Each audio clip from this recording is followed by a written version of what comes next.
Okay, you're able to see my screen? Yes. Perfect. Let me hide this. Okay. Right. Today we're going to have some real fun thing.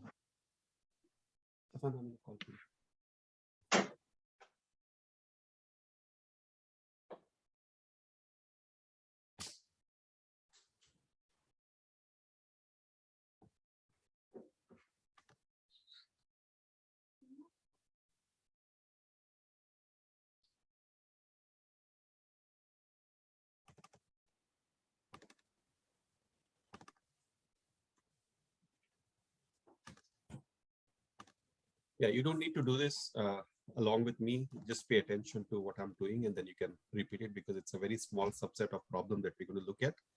But it's a very important problem that we're going to look at. So just pay attention to what I'm doing and ask me more questions. What I'm going to do is just want to make sure it's all dated.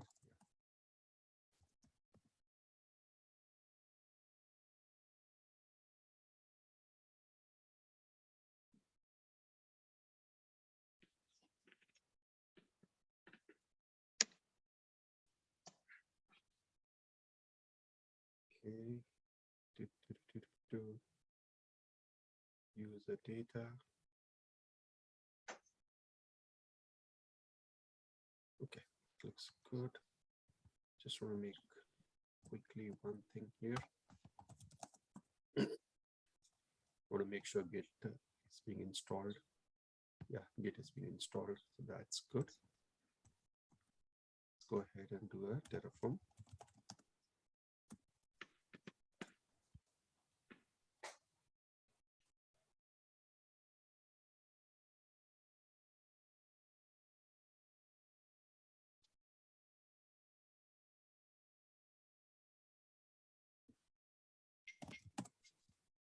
Okay, while this is going, it will take about 5 minutes maybe. So what we will do is we will go through what we have to today. So a couple of things we're going to do.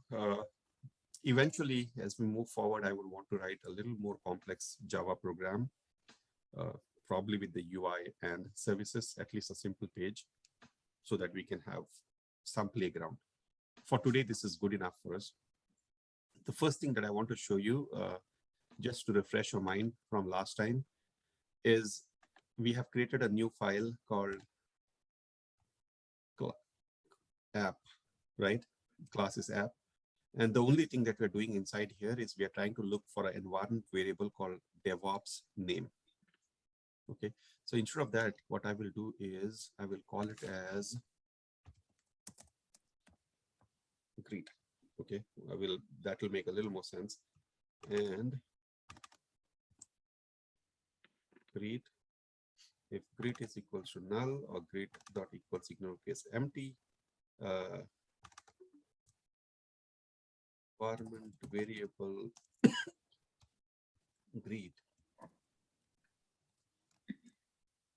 not found, or it will say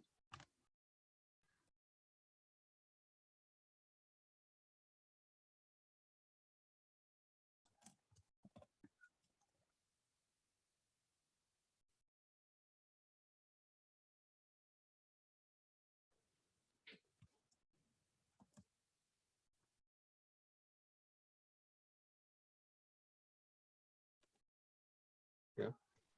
So just modifying this a little bit. Now I will go in here.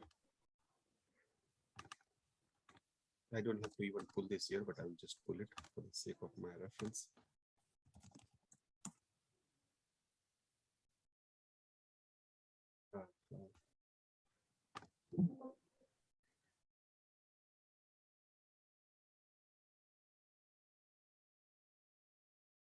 I'll just keep it open just in case we have to modify something, but let's go through this quickly. I showed you app.java. Docker file is what we have to look at. So far, you have, I'm assuming you've spent some time to look at the Docker file reference document, which I'd asked you to go through, and the best practices. If you haven't, please take a look at it. Notice something over here. Safan, I'm in a call, baby. You should take your laptop and go either up or on the side, not here. All right, this is builder and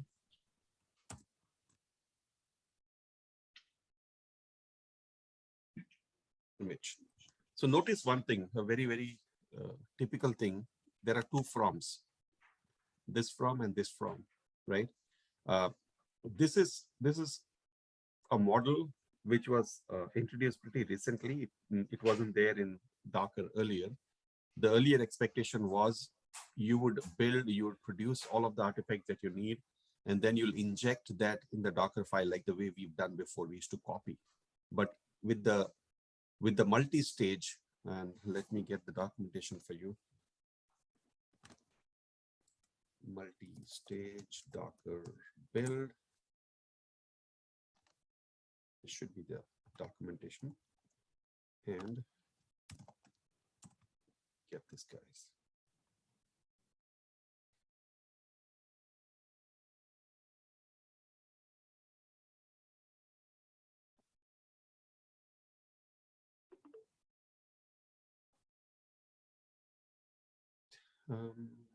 Here.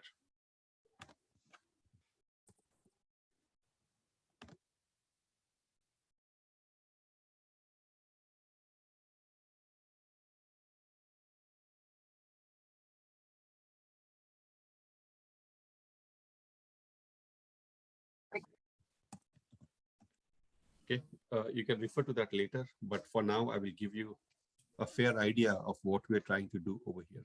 Let's quickly read through it. We are saying from Maven latest.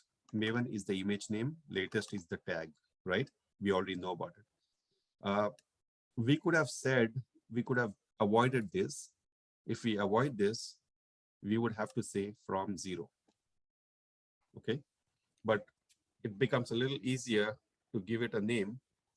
That's why what I'm saying is from Maven latest as builder. I'm giving this particular stage a name. This is a builder stage. Okay. I'm saying copy everything.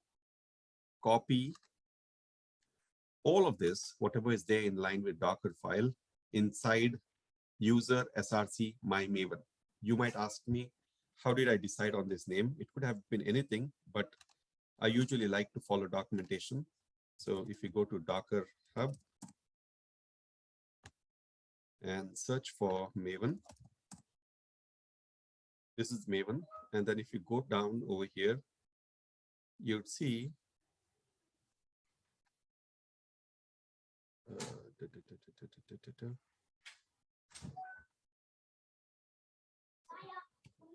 did I use this one? When did I say that?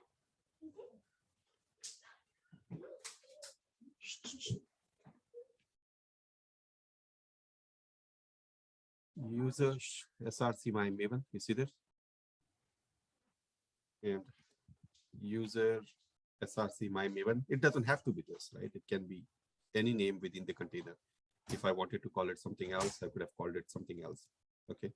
But I just followed the documentation and used the same name. I'm saying copy everything from my host to the container's location. This is the location. Then I'm saying work dir. Work dir is what should be my base path from where I'll be working. The base path is user src my Maven. Okay, that's what we are saying. Again, I have given you the Docker reference. Please refer to it to read a little more about what the work dir is. Work dir is working directory. Now I'm saying run ls minus lrt. That means I'm saying show me the content of my Maven, because as I said, work dir is this. And since I've not given any path, that means I'm under here. I'm saying ls minus lrt. Show me the content. I just want to make sure everything that I've copied from here is actually present in that particular path. Okay, that's the whole idea. This is more of a debug than anything else. If I delete it, there would be no functional errors. This gives you a hint.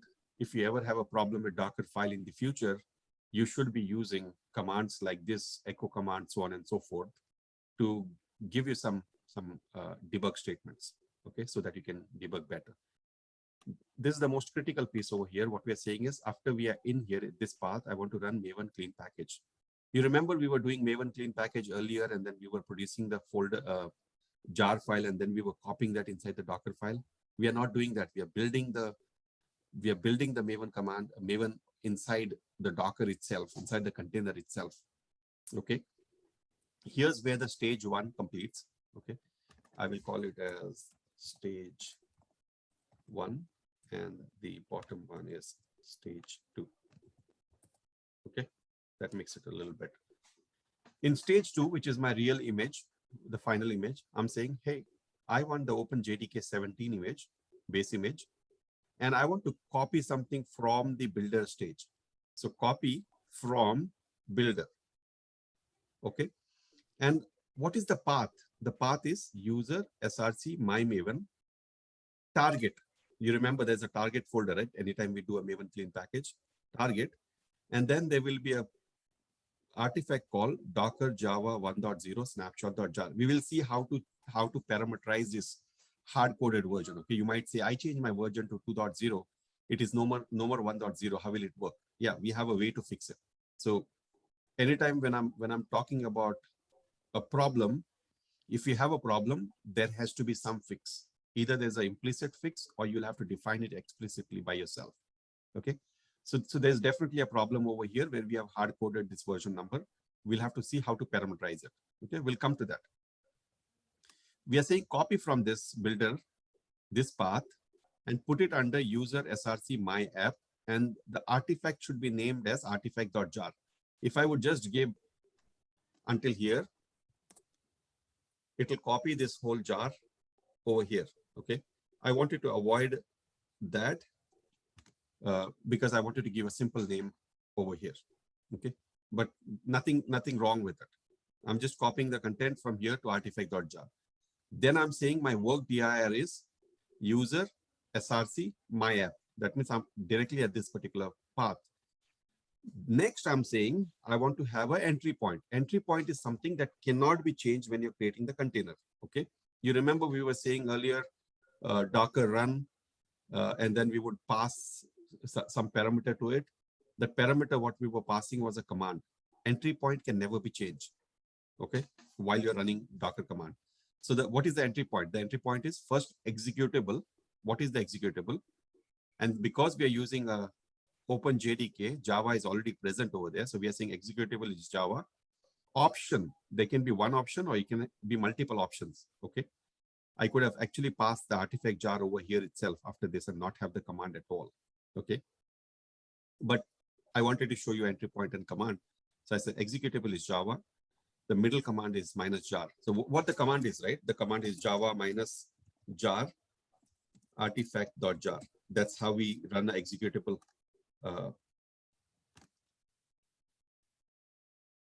This is how you run executable jar in Java.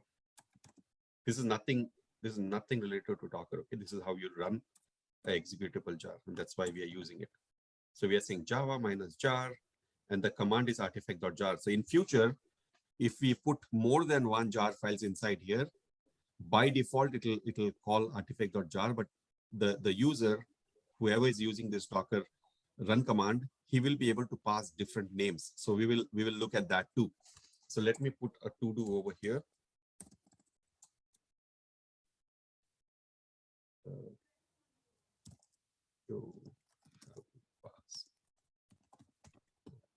During Docker build. Then over here,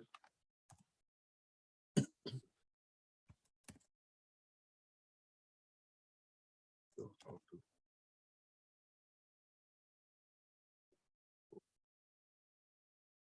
then one jars and override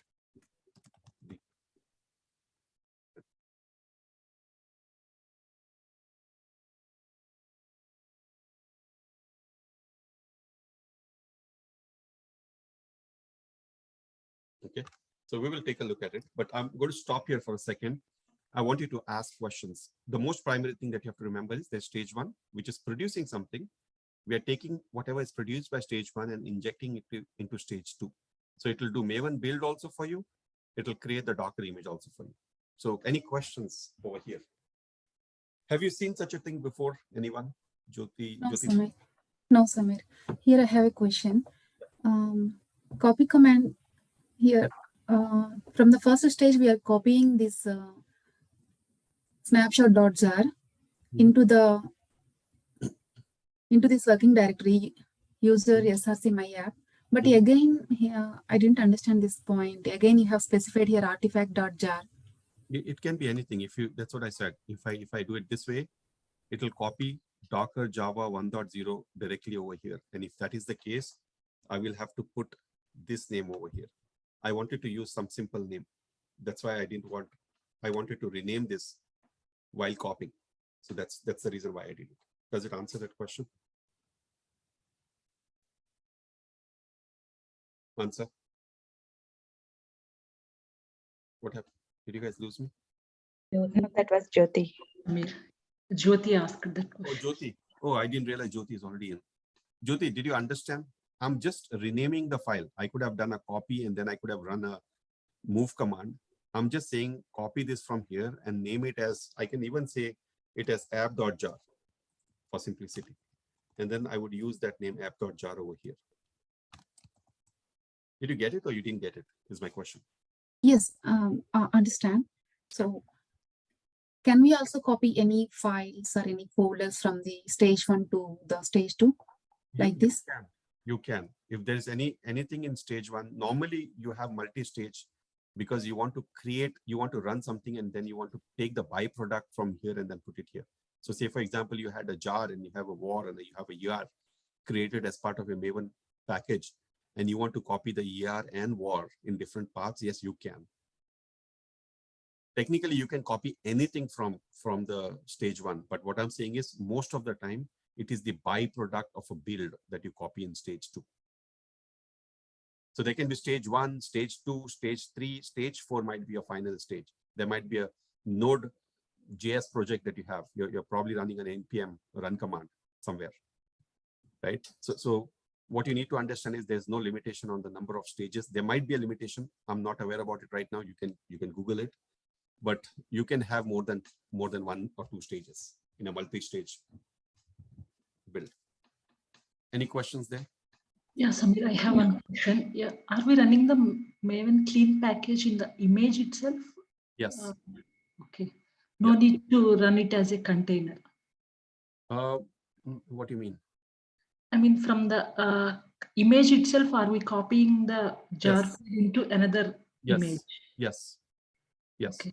No need to run it as a container, the Maven. No, the final image that you'll have will be the image from here.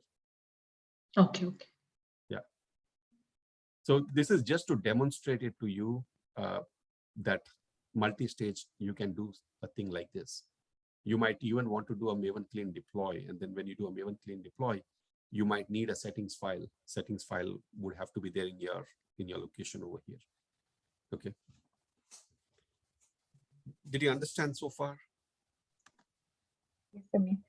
So if I have oh, sorry, go ahead. Go ahead. No. If I have to set up a volume here, can I do that inside a Docker file? You can do anything. Anything that you can do with Docker, you can do it here. Yeah, I'm clear, Samir. Okay. I think you should use it. That's what I usually feel, dirty your hands. And then taking this as an example, go explore more options. And then in the next session, when you come, we can explore what didn't work, what worked for you. Make sense? Yes. Yes.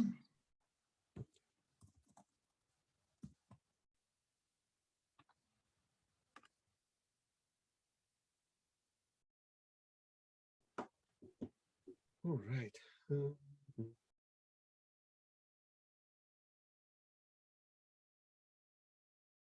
Just for, I can definitely have, you know what, let's try that. Let's try the access token this time, not the SSH key. I'm going to go ahead and remove the SSH key, which I had added last time, which is of no use anyway. Okay. And then there should be access token somewhere. Do you see access token anywhere?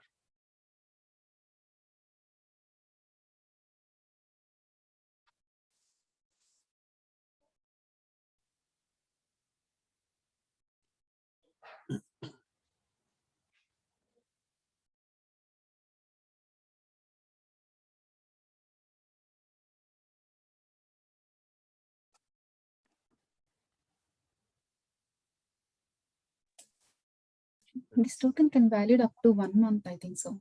Yeah, I kept it only for 1 month.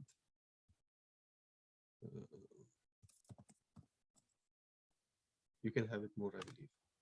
You can have no expiration, right? But that is not recommended. So I will just keep it the lowest, 7 days.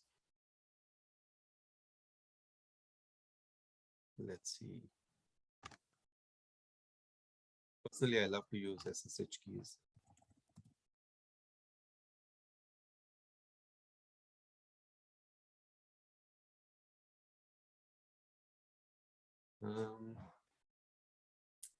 All right, we have logged in here. Let's see if I can do git. Yeah, git is installed. Let's see if I can do a git clone of this repository.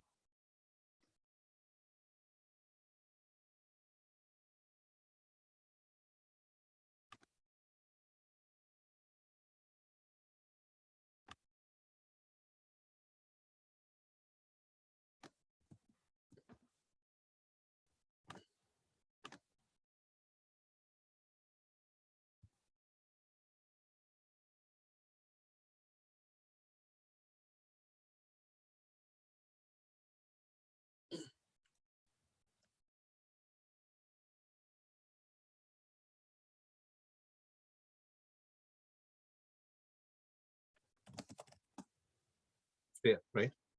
Any question on access token? Do you want me to navigate again or you'll figure it out? Access token, you're clear, right? Yes, sir. Okay. So now we have Docker Java sample over here. Let's get inside it. Now it's RC pom Docker file. So what I'm going to do is, I think I have something in the README file, cat. I'm going to run this.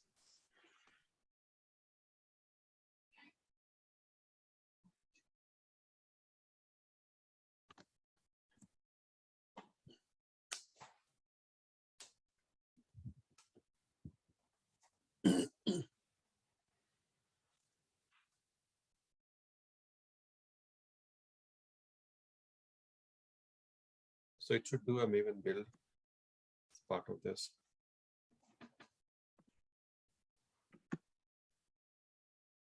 That Maven clean package is being done as part of the build. And I'm going directly to the central because I haven't provided any settings file to it. And it says it's failed. Oh, variable name.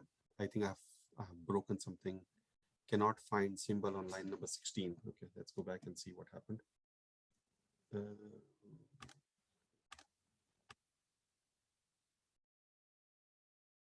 Oh, it cannot be named, right? It has to be grid.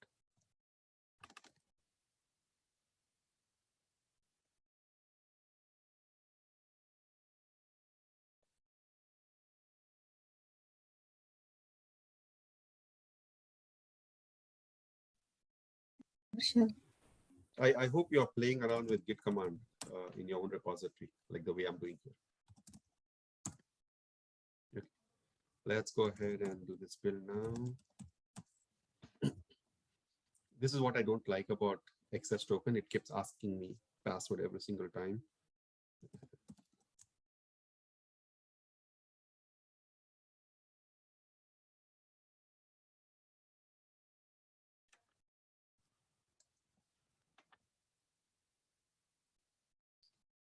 Okay. Run it again. Should be comparatively faster.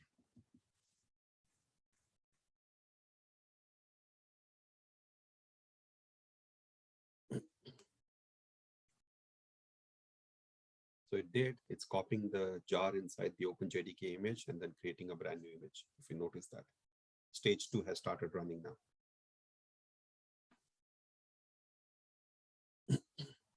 Right. So now if I do Docker image ls, there should be an image called Docker sample Java 100. What I'm going to do is I'm going to do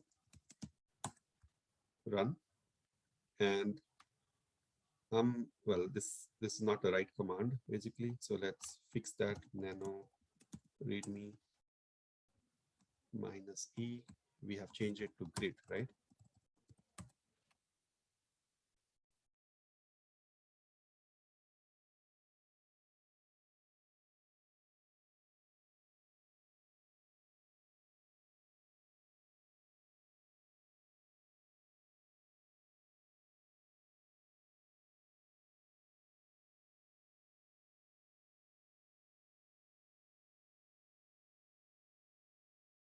It asked me to set up everything. I'm not going to do that.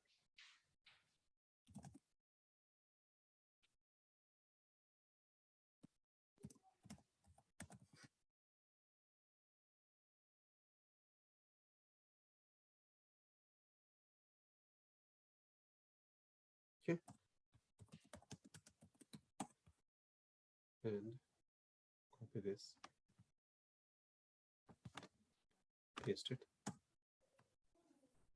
See what it is saying. Environment variable greet is hello. So we have passed hello over here. Now what I will do is I will not pass at all anything. You know what? Let me try to do this. I'm thinking I have to enclose it in single quotes, but let's see. Yeah, looks like it.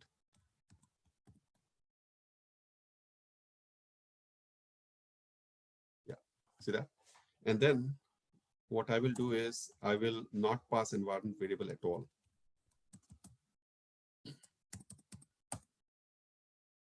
Environment variable greet not found. Are you understanding where I'm getting to? So if you have an image and you want to give that image life, you want it to behave differently. For example, you want to call an image, you want to make an image, and then when you deploy it in production, it'll use different parameters. When you deploy it in dev, it'll use different parameters. So a very, very important rule is when you build Docker image, it has to be dry. Do not repeat yourself. You're not going to create an image for dev, and then you'll not create another image for test and not for prod. You're going to create one image that can run in any environment. That you can do by providing environment variables to that image, or by providing a volume that differs from environment to environment. Okay, so you have multiple ways. Environment variable is one of the most famous ways that people use to pass in dynamic variables to the same image, and it will behave differently. It's similar to creating an object in Java, one object with color green, the other object in color red. The class is still the same, but one object is red, one object is green, so on and so forth. Is the concept clear over here? I will want you to ponder over it later, but is the concept clear? Why we are doing environment variables? Can Yes. we also pass multiple environment variables? You can pass At the same time? you can pass as many as you want, and that's what we can do right now. Hold on. So what's the difference between environment variable and argument, arg? We haven't even looked at args yet. We'll come to it, Romana. You'll come to know when I show it. All right. So let's do a couple more things, okay? So there's a greet. There is, let's say, name. And if greet equals to do, I'm not going to do not found. Okay, if it is found, it will print. Otherwise, it will not print. Okay. Oh, you know what? It's fine. It's going to keep printing that it didn't find this and that, so on and so forth. So I want to avoid that. I don't even want to do any of this. If it's not equals to null and not this, then print this. Okay.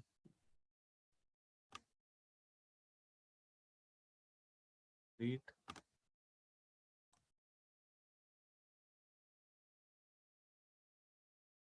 Name.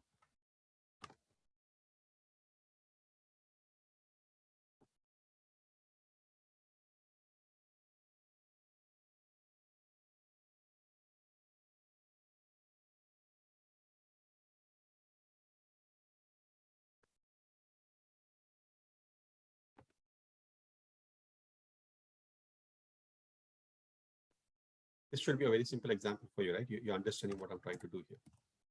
Nothing fancy. So I'm just checking if greet and name are not null and not empty.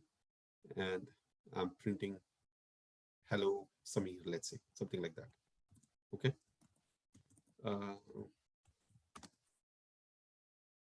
I can add as many environment variables as possible.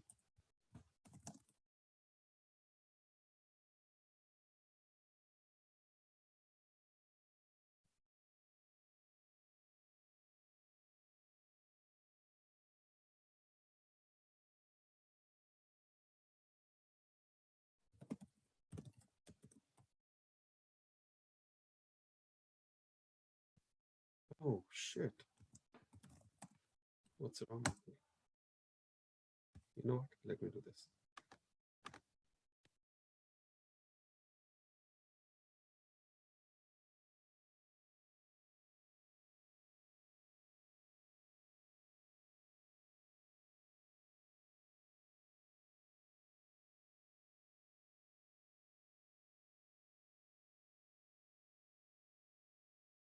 Okay, I pulled it. I'm going to rebuild the image, and this time it should potentially take very less time. Exact same image. Or you know what? I can build second image with version 2.0. 1.0 has just one argument. 2.0 has two arguments.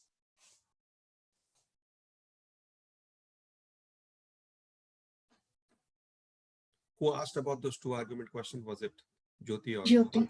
Jyoti. Okay. So now for this, Yeah. we should ask developers to add to change the code. Yes. Java file. Okay. Yeah, usually it is not you, it is the developer who does everything and then tells you these other environment variables that you need to pass. It's never you don't think of environment variable and tell them.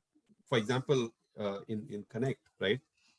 We had produced environment variables for passing parameters to JBoss instance. That was completely with us. That was completely with DevOps, because the base image, we own it. So we had gone in and updated a lot of places in base image to parameterize some of the components for performance testing, so on and so forth. Most of them, for example, if we wanted to pass in the database URL, the database username, the database password, so on and so forth. So we had actually added dollar curly braces env dot. I mean, that's the way you actually pass environment variables inside a JBoss configuration. Most of them actually, JBoss, Tomcat, so on and so forth. You can always Google for how do you pass. So if you Google for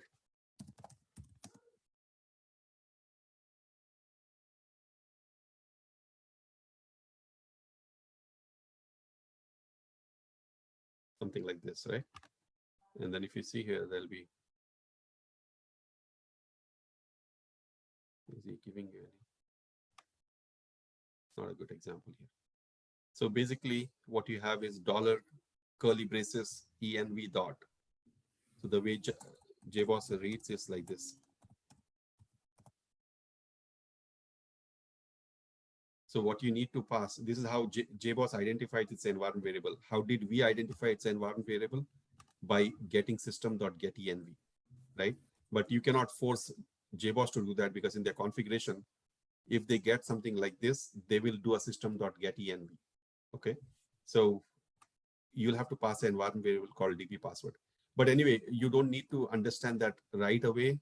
What I just want you to understand is every application will have its own way of how it deciphers an environment variable. In Java, this is how we decipher an environment variable. So if it was code, I would have told the developers, this is how you do it. But if it's a JBoss configuration file, for example, standalone.xml, I cannot use system.getEnv there. They don't know what system.getEnv is. So you'll have to go through the documentation to understand how do you pass an environment variable to your standalone.xml. That's when you'll get it, basically. I think we should be able to do JBoss standalone.xml environment variables. You guys might have something here. They're using this. You see this env.logpath. If you want to read, this is what it is. But anyway, I don't want to tell you too many things that you forget the fundamentals. What is most important is you understand the fundamental. My question to you is, have you understood the fundamental over here? Samir.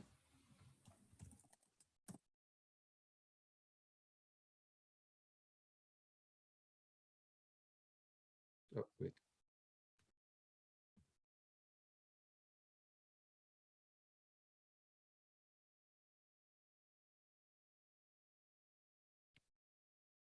See that? Hello, Samir Sheikh.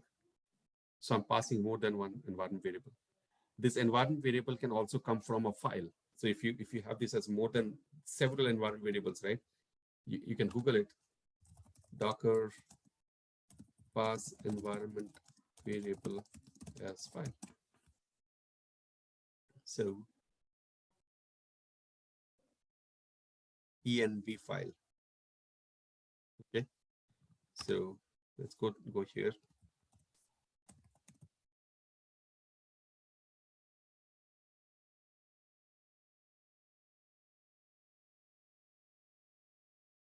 Let's use the same thing. We'll use env dot. So you can have env.dev, env.prod, so on and so forth. So what I will do here is I'll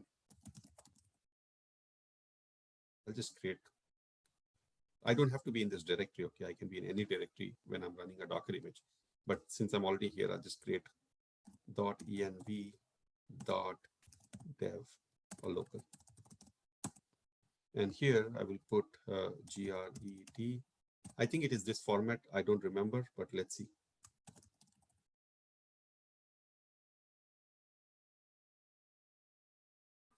Figure it out what it is. If it doesn't work.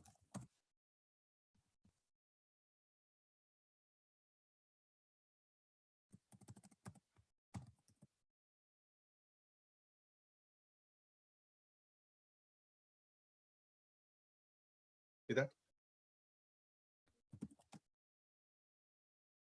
So if you have hundreds of variables, instead of passing -c every single time, so I'll give somebody else's name here.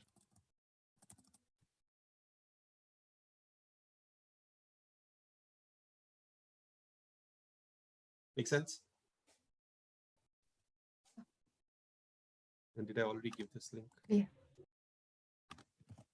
Focus on fundamentals. Understand your fundamentals well. You can build a lot on top of this. Okay. What else? So let's look.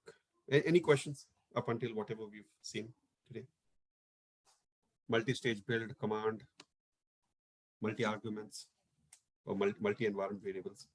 Any questions? Yes, Samir. Is there any advantage with the multi-stage build? I mean, directly we can run the Maven clean package in the Java image itself, right? You can, but this is just to show you a capability. It might not even be. So what if you want to do something more than just build? For example, you want to fetch a file which is located in your HTTP server somewhere. Mm-hmm. It's not available in your local. You want to get it from somewhere. So for that sake, also multi-stage is going to help you, right? You don't necessarily have to do a build. You just want to fetch it from JFrog. Mm-hmm. Right? So in the first stage, you can fetch it. This is just a way for you to know there is a concept called multi-stage. You need not do a clean package. The way we have done it in FIS is we have used something called as Docker file Maven plugin, which we will see eventually, not today. wherein the build happens outside, and then it calls the Docker build as part of that build itself. This is beneficial to me. This is a beneficial fact that everything happens within your Docker container. The only thing from a production perspective, if I have to use this, what I will do is I will have a volume mount so that the local repository that is created, it just doesn't get created within the container and die out after that. I would be able to mount it outside the container so that it can be reused. You know what I mean? Yes, I got it. Yeah. Thanks. Any question, anybody?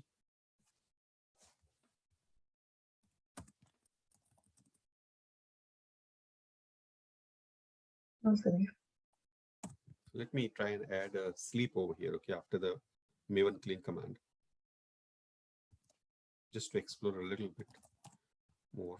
Docker build -t test 0 dot. Let's see what happens here. So it should do a clean package and then just wait for me.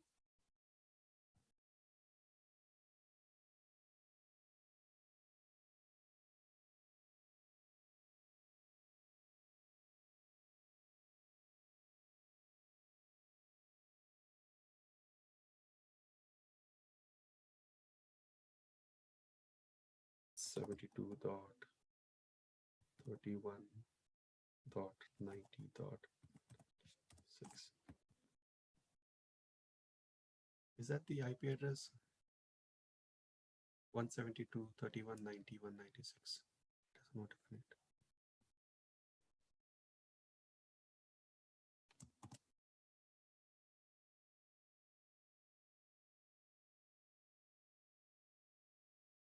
Oh, it's a different IP. I don't know why it's showing that one. SSH EC2 user at. Now, if I do a Docker PS, I have this container which is in the sleep mode. It is in the sleep mode. I want to go inside and check where is it creating the M2 repository, because I want to do a volume mount, let's say.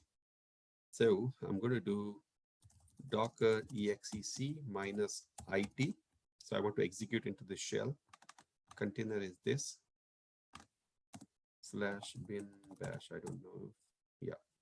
So if I do who am I, it is root cd root ls -lrta cd.m2 repository. You see, all of this it is downloading, including the COM. So now, as soon as the container dies, all of this data is going to be dead, right? And every time it needs to build, it has to download all of this from Maven Central, which is basically eating away in the time.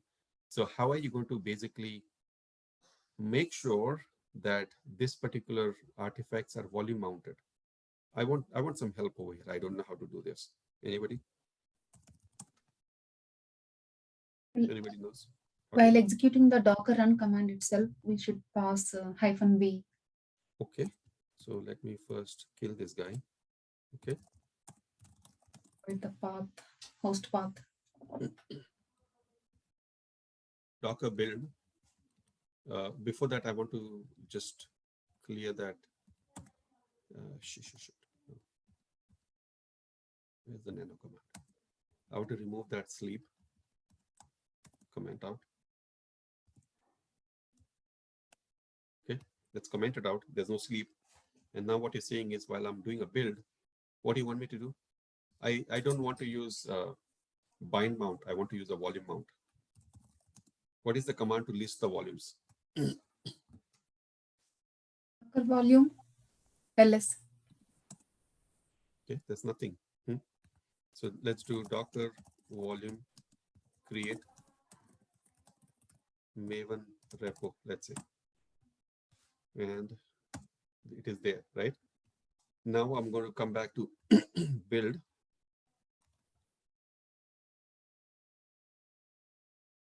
-v.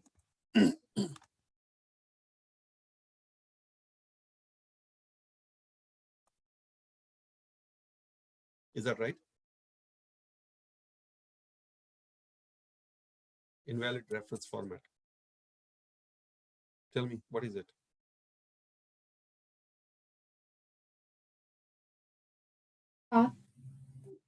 Because the .m2 folder is not in the root folder inside the No. container. It is in No. home This directory. This format, yeah, You have to put not right. I have to put it here. Unknown shorthand volume. Did I put minus Docker build? Capital V. Oh, you know what? When we are doing build, we are not going to do that, right? We're going to do it when we are running it. Why are we Yes. doing in the build? Docker I- run command. Yeah, I was thinking I'm in the run command and where's the run command? Here. I thought this is a possibility, Samir. No, Yeah, no, I to that the same. I to that No. the same. no, it's not. So volume mounting is in a real container. In the build stage, no, you cannot. So the answer to your question that you asked earlier is answer is no. You don't have to volume mount Rumana in that case when you're doing a build, because you can take whatever you want from the host as part of copy command. So there's no reason for volume mounting it. All right. Okay. So it said, hello, Jyot. Oh, shit. This is crazy. Now, how do I there's nothing I'm doing in the Docker run command. Actually, I'm doing it in the build command. In the build command, I'm doing the Maven build. So how do I map the repository during the build command? That's the real question. How do we do that? Can we not have volume defined inside the Docker file? I don't think so. I don't think so. That's a good question. Basically, let's figure it out. Okay. I don't think.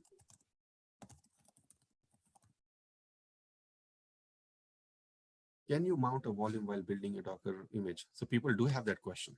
Let's figure it out.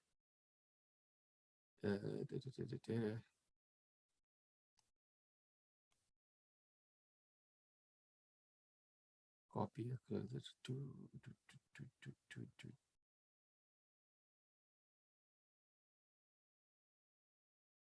Although there's no functionality in Docker to have volumes at build time, you can use multi-stage builds, benefit from Docker caching, and save time by copying data from other image. What?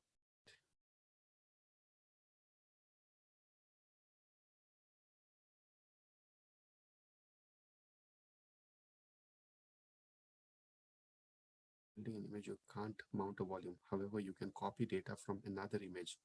That's what I'm doing, but I don't want to rebuild. What is that? M2 repository every single time. That's the whole thing. And as per what he's saying, that's not possible, which is crazy. I think, can we copy as we are copying the jar file, Samir? We are copying the jar file from the stage 1 to stage 3, right? Like that, can we copy the .m2 folder also? No, copy where? Copying inside the image gives us no benefit, right? I think you guys have not got my problem. Let me explain it. First, we will copy it into the image. After that, we will run the second image, right? No. You have, who's that, Mansa? Yes. Okay, Mansa. Here's the problem. Okay, we have two stages: stage 1, stage 2. Correct? Yes. In stage 1, we are doing Maven build. I mean, it need not be Maven build, is what I'm trying to say. Okay, Maven build could have been. When we look at Docker file Maven plugin, you'll see there are better ways to do it. But for this particular exercise, what we did is what I'm trying to get to the problem. So we are doing Maven build. When we do Maven build, it creates a .m2 repository folder, and inside it downloads all the dependencies. Correct? Yes. So when we did a build, it did this. I showed you. I slapped and then I went inside and I showed you, right? There are dependencies. After this is done, what we're doing is we're taking it from the target folder and putting the jar inside this image over here in this layer. And now when we run the image, when we create a container out of it, that jar is being executed to run a program. Now, what you're saying is copy this M2 over here. How is it going to be beneficial to us? The whole idea of caching this outside is so that if we have another image build that we do next time, that another image build should be able to take advantage of what is already cached. How will it take advantage of something cached over here? Okay. Yeah, got it. We are trying to run another container. Yeah. Okay. Yeah. So basically, this is one build. Every time we do a build, every time if it has to download, it is wasting a lot of time getting something from the internet every single time. Instead of that, I want it to be cached somewhere on my host, so that while the build is running, it can take that volume and then mount everything inside that host. That's the whole idea. I know how to copy content from the host to the image during the build. That command is copy, but I don't know how to copy something from the container out without having a volume mount, right? And that's exactly what we're trying to find. And this guy is saying that is not possible. We cannot do that. Yeah, we should run it as a container only. Yeah. So let's see.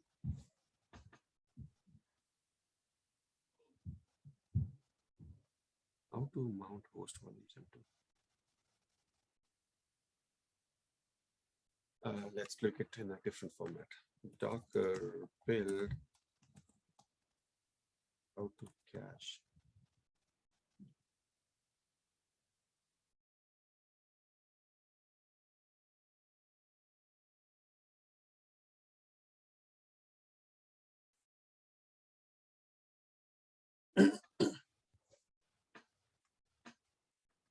I'm having some expectation from this guy. Let's see if it gives me something. Multi-stage Docker builds a great way to ensure 100% redo Maven dependency plugin. Got it. Okay. What? Here's the caching Maven dependencies in Docker build.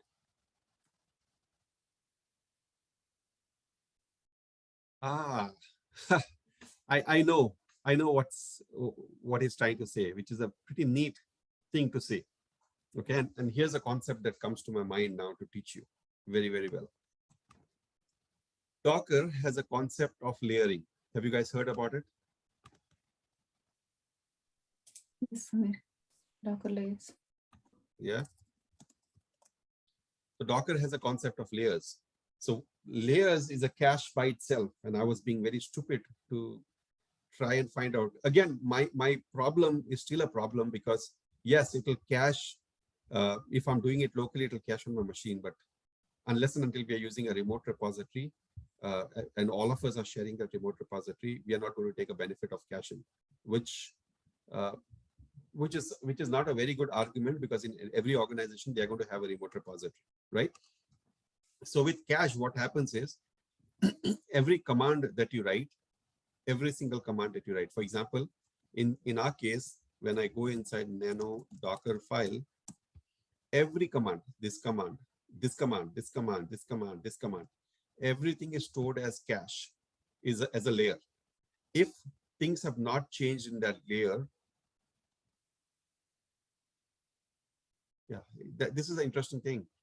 This layer will always change when you do a Maven clean package.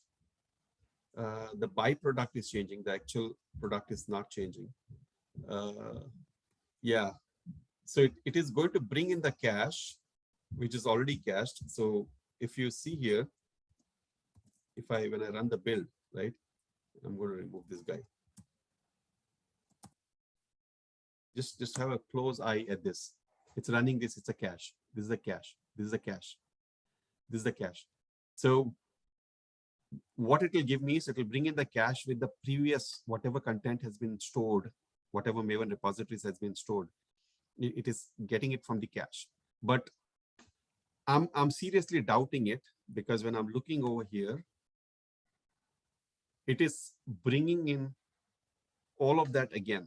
So what this guy is trying to say over here, I would love to contradict what he's saying, because every time the command changes, it'll not bring it from the cache. It'll actually, and there's a hard proof in front of our eyes over here that it is going and downloading it. See this?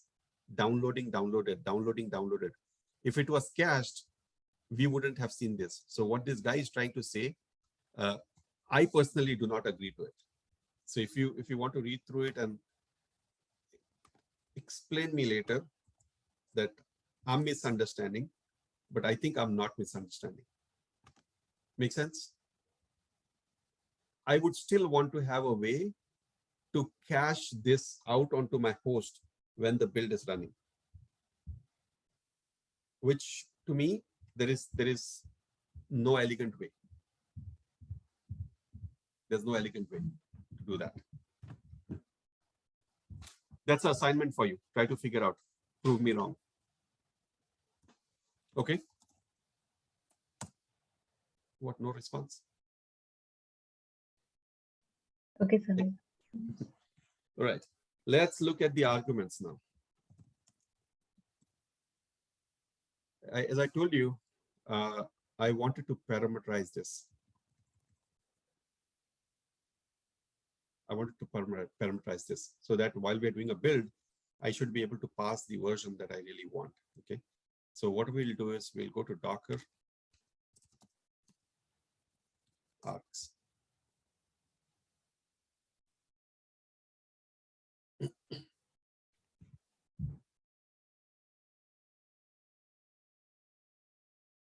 We saw all of this.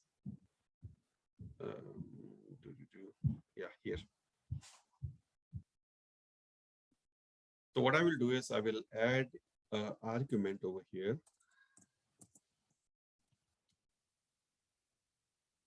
And call it as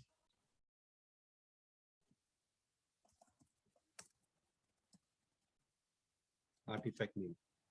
Okay. And I'm going to use it over here instead of this name.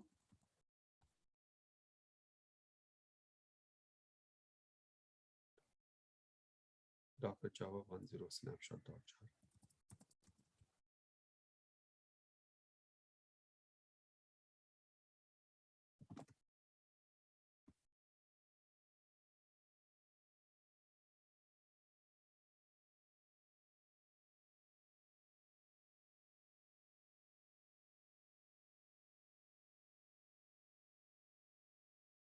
Was it like this or vice versa? 10 snapshot, right? Just want to take this Docker Java 10 snapshot.jar. Okay, there's a fundamental error over here that we will talk about, and then I'll have to add a expression to it, which is going to be the dollar something, right? That's the name. So dollar. In Docker, they expect you to define this in both the stages. So let's just run this first and see that it fails. If it, probably the latest version, if they have fixed it, let's figure this out.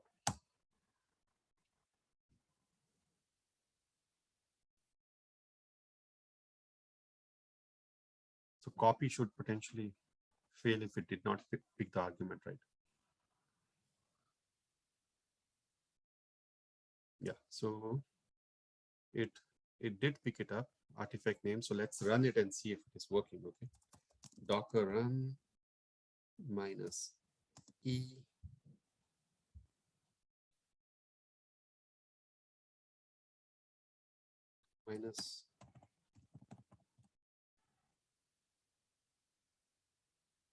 put it here.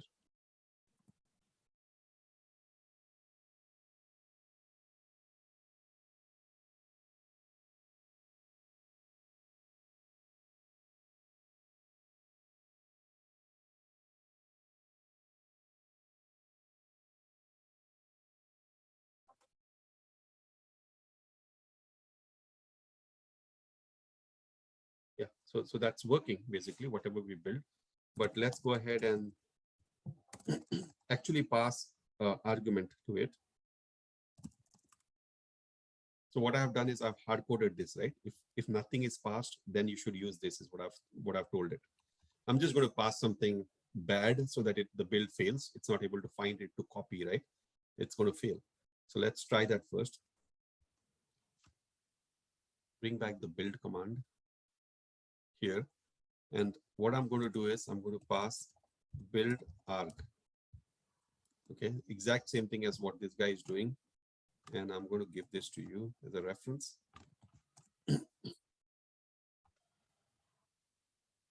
Some variable name equals to a value. So what is the variable name? Equal to test.jar. See what it says? Target test.jar file not exist. So now I will actually pass the real name.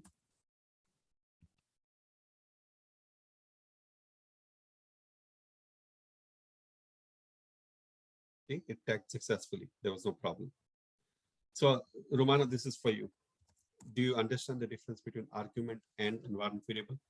Environment variable is to provide dynamism while creating the container. Arguments are to provide dynamism while building the image. Make sense? So if you want to build an image and provide it a dynamic behavior, this is the way to do it. For example, you might be having a code base with a version number 100. So you might want to pass group ID, artifact ID, and the version number, and then assemble this name for that particular piece of code, right? So there will be some dynamism that you want to provide while creating the image.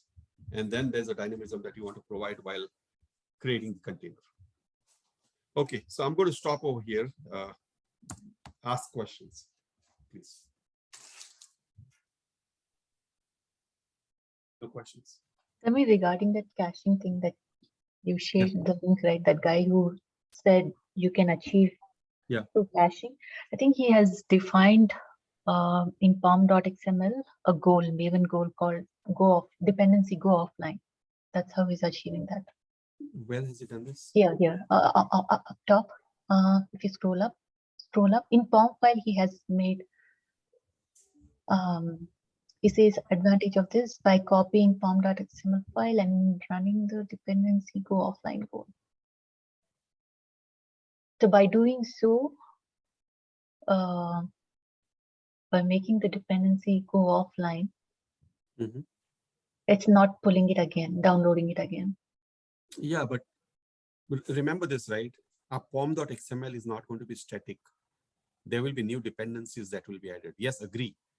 If the pom.xml doesn't have a brand new dependency, then this particular layer, the Docker layer, will not change.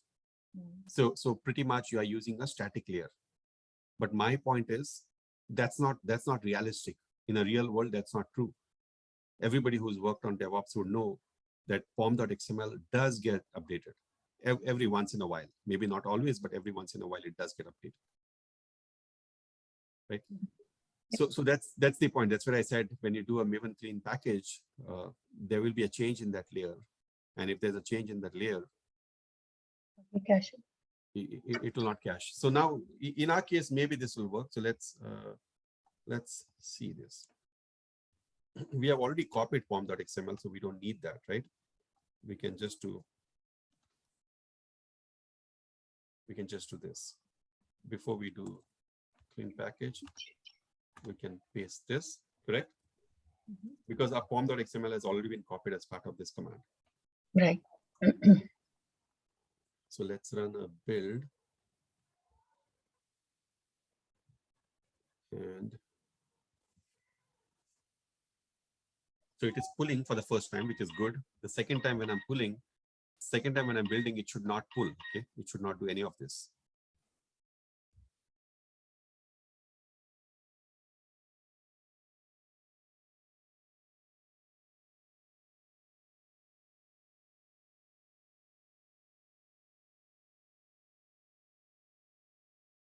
Right?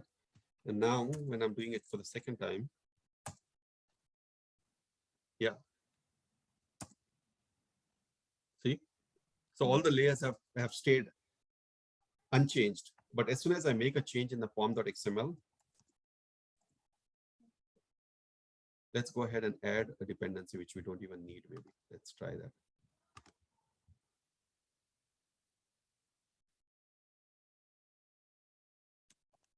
Caching is happening on host, right? Sorry? Caching is happening on host. Caching is happening in the Docker layer, not on the host. There is no way it is happening on the host. Why do you think it's happening on the host? How is it preserving the Docker layer caching? So every layer use. Okay, so what we did is we set dependency offline. So there's a layer created with all the dependencies inside it, which didn't change in the next cycle. So it brought this layer as is. And now when Maven package run, it already found all the dependencies that it needed from here. Do you understand what I'm saying? So when will these layers get destroyed? These layers will never get destroyed. These layers always stay. So that is the fundamental of Docker. Every Docker is not one single command. A Docker file, every single command is a layer. That's the reason why, as part of the best practice, when you read, they will say, try to combine as many layers as possible that do not change, so that it doesn't create n number of layers just for the heck of it. So read that best practices thing, you'll come to know. But we were talking about adding this dependency. So let's go ahead and add this first.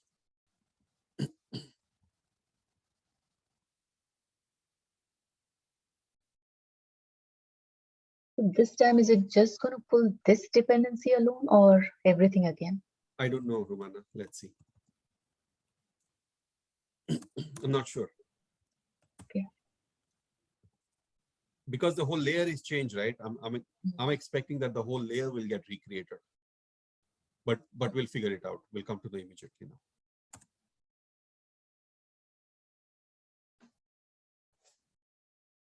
See? Everything.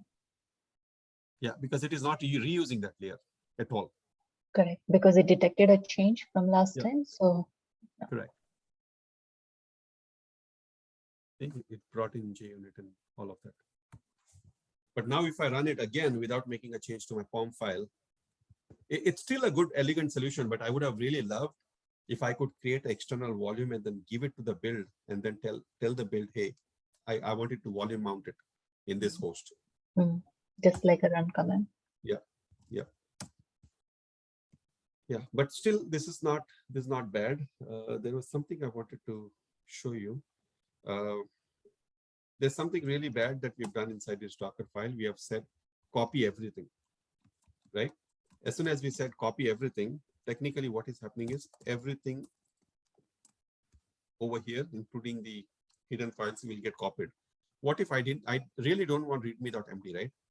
Over here, that's a file I don't want it to get copied over as a context. If I want something like that, there is this file called docker ignore that you can create. So I can say docker ignore and put the file name over here. And whatever ignore files that I want, I can put over here. So let's say I want to put .get ignore also. I don't need it. .env. Well, env I cannot because I'm going to be .env .local. I don't need it during the build. And now if I do a build, then when it copies the context, right, it is only bringing in those certain things you saw right on top. It is not bringing in all the others. See that? It's only bringing what I want. So docker ignore is a very important command.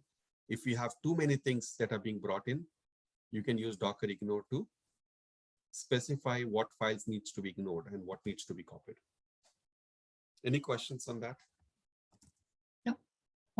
There's another important concept that you need to remember in terms of layering is you need to create your Docker file in a way that, so notice this, okay? If I call this as one layer, this as one layer, second layer, third layer, fourth layer, fifth layer, sixth layer, right? Don't assume that if there is no change here, There's no change here. There's no change here, but there is a change over here. As soon as there's a change over here, every other layer below that is expected to be changed. Okay, so that's the reason why, as part of the best practice, if you read it, they will tell you the layers that do not change often, keep them at the top. The layers that change often, keep them at the bottom most. Okay, so if that layer, if this layer changes, it is all these layers are reused. Only this layer is going to be regenerated. But if this layer changes, all of them will have to be regenerated, irrespective if there's a change or not change, because the top layer is changed. There might be a dependencies between them. Is that clear? Yes, Samir, but it has to be logical, right? It has to be logical for sure. For example, if I want to add a label, I'm not going to add a label over here. I'm going to add a label on top, because label, I'm not expecting them to change very often. Right. Yeah. Right? Things like that.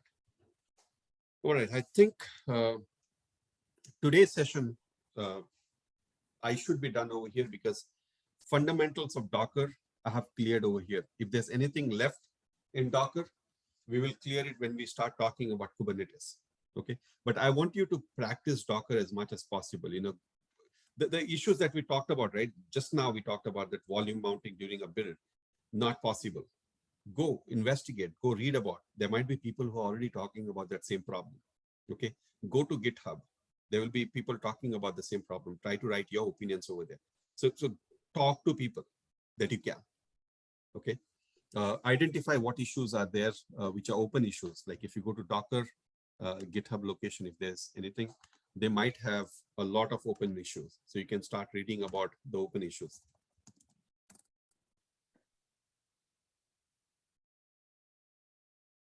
This one here, right? If you go and look at pick up compose, let's say in Docker compose, if there are any issues. So there are a couple of issues over here. If you read this, you'll get to know what is possible. So environment variables from env file containing a hash are truncated in v2 version. Okay, very nice issue. Newly built container ignored. Compose ignore orphan doesn't work for Docker compose run. So have a habit of going to Docker Hub and trying to look, not Docker Hub, GitHub, and going to a project that you really want, you know, and see if there are issues in that. So if there's a CLI for Docker, what are the issues that people are reporting? That's what you'll get to know from here. All right, this is not an assignment, but just out of curiosity, try reading things, you know, try to find out why we can do it this way, why not that other way. What I want to probably look next is Docker file. Okay.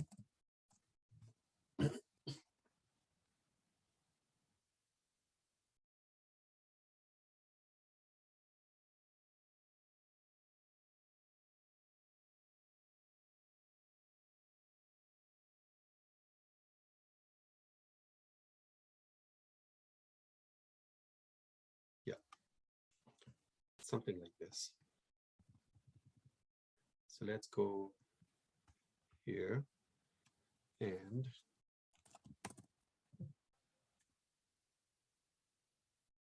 let's do it here.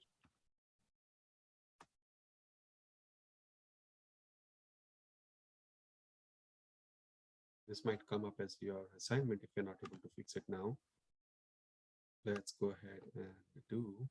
So there's already a jar plugin. Let's add a new plugin.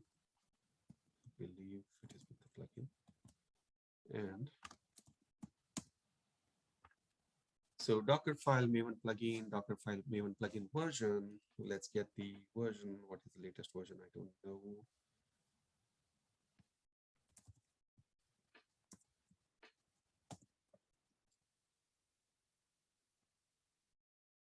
Version 4.13. Here today you're going to learn about properties. So this is called properties. Okay. So instead of hard coding the version over here, I can define a property called Dockerfile Maven version. I usually like to do it this way, Dockerfile Maven plugin dot version. That's how I like to do it. And then if I go up here, I can define a property, Docker file, even plugin version, and then paste whatever I have.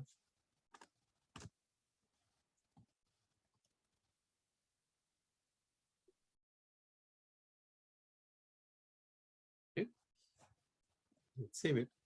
And if you come down here, it is saying build and push. The default execution is build and push. The repository, we need to get the repository. So let's go to our JFrog instance.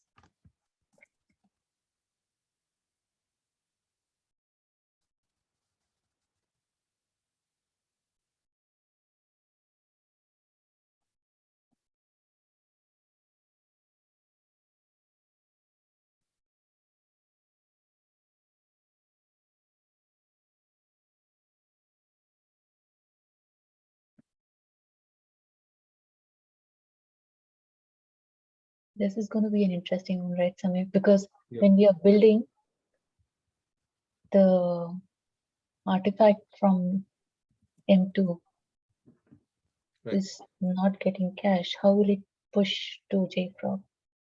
Correct. So, well, we are not going to be building inside the stage 1 and stage 2, right? We're going to be building it outside. So right now what we saw was we are building everything inside a container. Now we'll be doing everything outside the container. So we'll have the power of our host directly. Give me 1 second, Roman.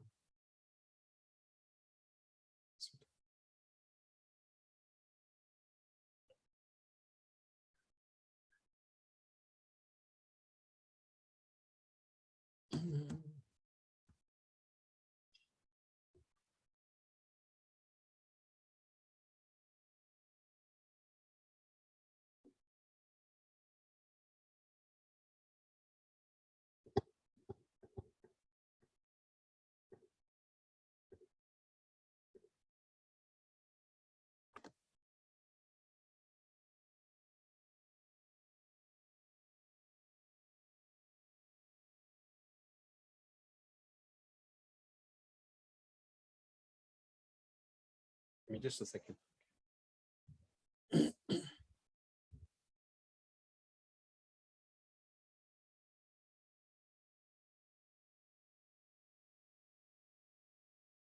That's exactly what I meant. What's wrong with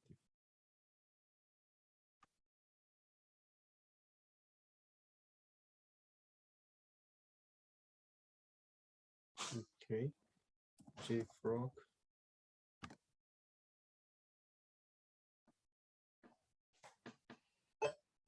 Oh, right. Repositories. We have this. What I want to do is quick setup, Docker, create new repository. Let's call it as SOPs.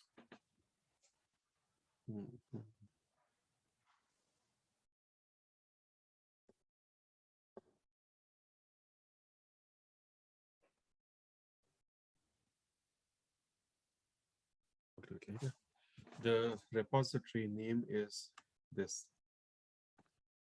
Okay. And if you want to deploy,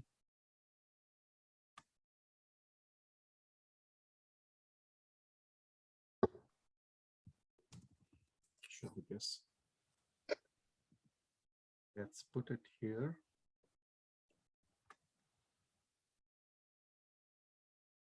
Project version is fine. Jar file is project.build.file.name.jar. That's good. So there's an argument called jar file that we will have to add in here. So what I will do is I will rename this file so that you don't lose it. And if you have to reference it,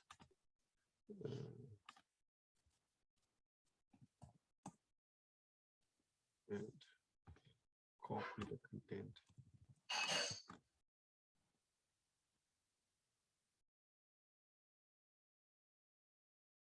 We don't need the stage, build stage. The Docker file 222. We need an arg called jar file, whatever name is there in that over here, right? The one that we want. And we don't want from builder arguments we already saw, so I don't need this to do. This we haven't seen, but we'll probably get to it later. What I want to do is I want to copy it from target $jar file to this location and then be done with it. Okay, that's what it is. Let's see.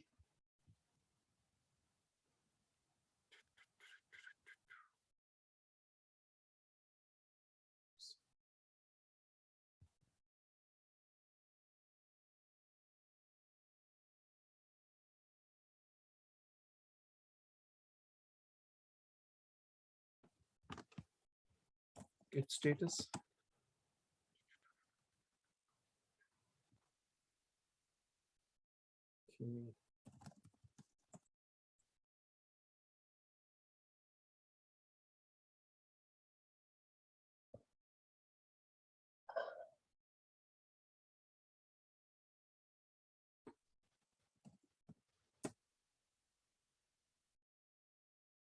Okay.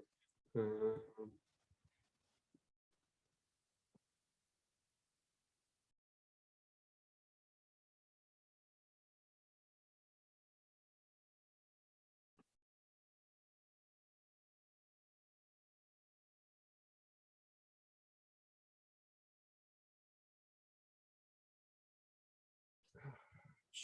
is there something pending here? Oh.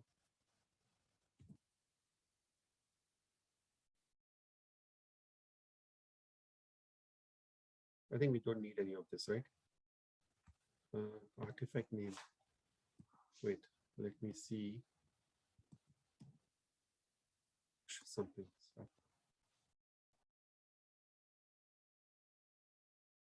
Where are you?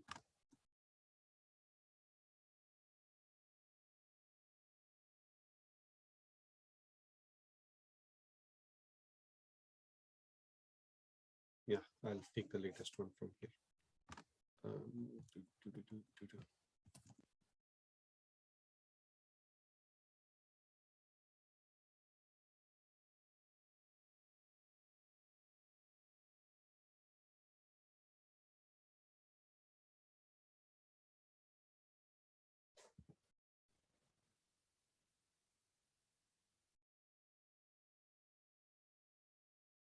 This is what I don't like about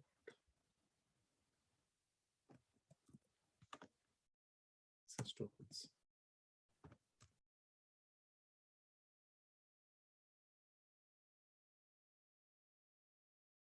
There's a merge conflict in Docker file.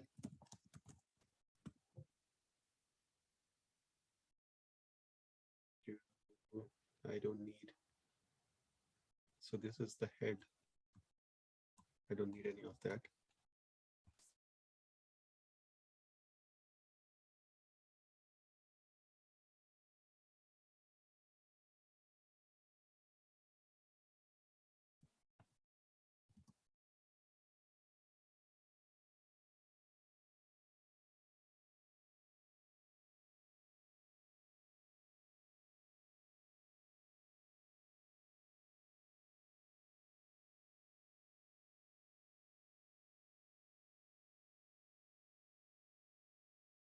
Just want to make sure.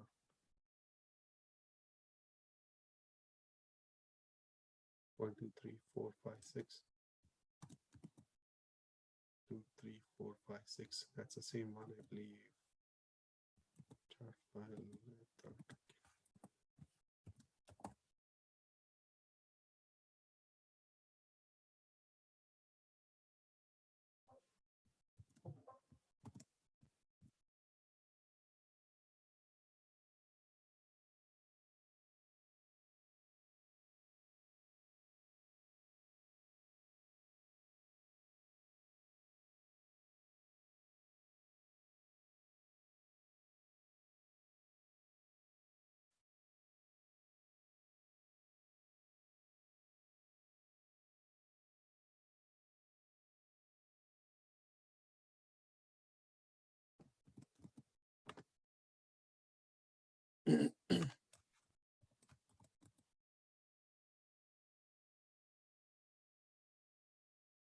Okay, let's look at POM file here.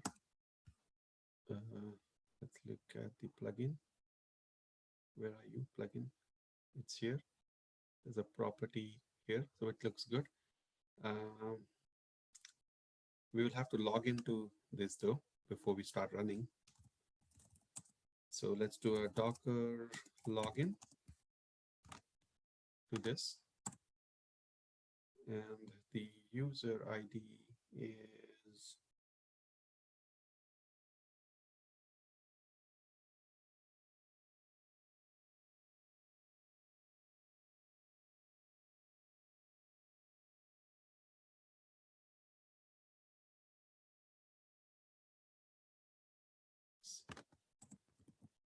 password is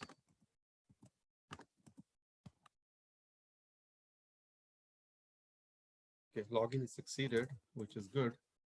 Let's see if we are able to build it. Okay, I mean we have 30 minutes to troubleshoot this, but npm clean. Let's do install first because I want to see if it is showing up locally. But before that, I want to do a Docker system prune. Oops. Just want to clear up everything. Docker ps -a. There's nothing. Docker image ls. There's nothing. Good. npm clean install. Let's try. Okay, it doesn't have Maven installed on this box. I don't want to go in and provision using Terraform right now. I'll just do locally, and then later on I will update the Terraform script to install Maven. Okay. Install Maven on CentOS. I think it's yum install Maven, but let's see.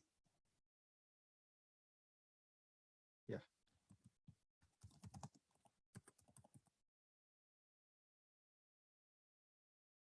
Unless we want a specific version, this should be fine.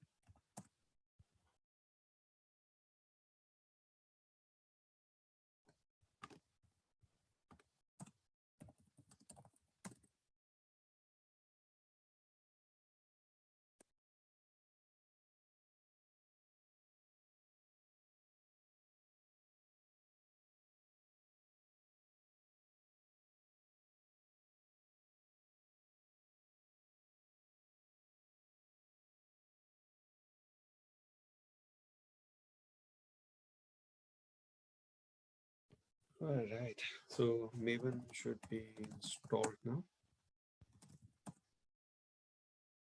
Try to do this.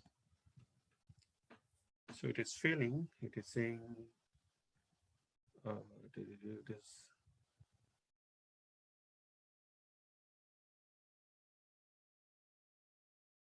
Java 17 is there.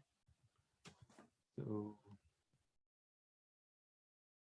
no form.xml. It is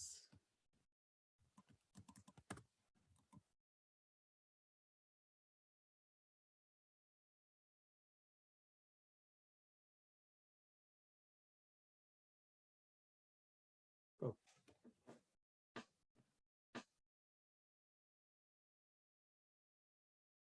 Which one?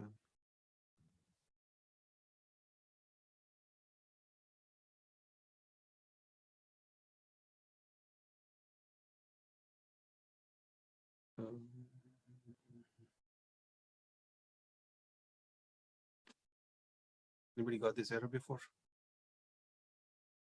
This is a Maven specific error, unless this version is a very old version. It's 3.x should be good. 3.0.5.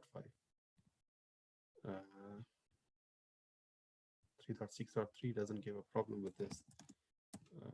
Let's do one thing.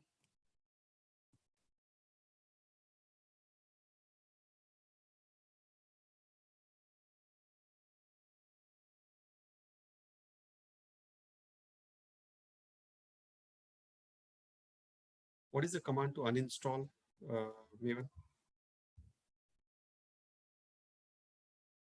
you know? Auto purge. What is that? Auto purge.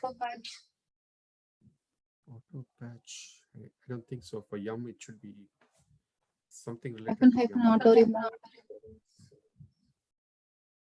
Okay. What did it say here? Doesn't like this path.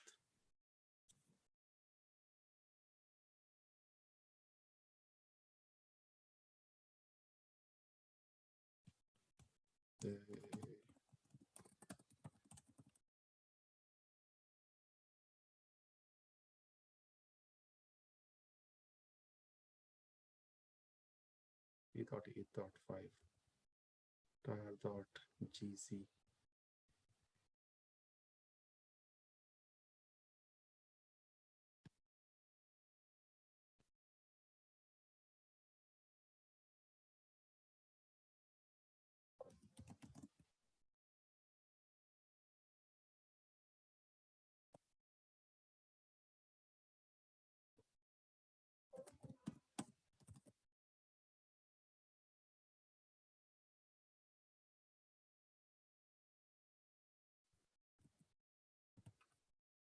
Doesn't like it.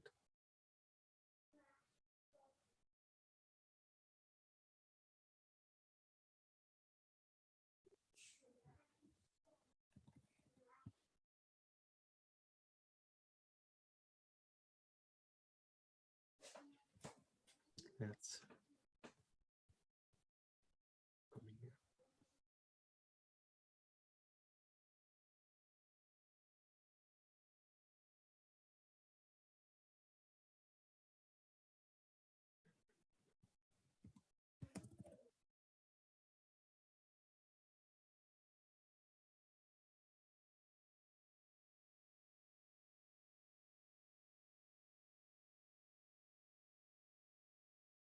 Okay.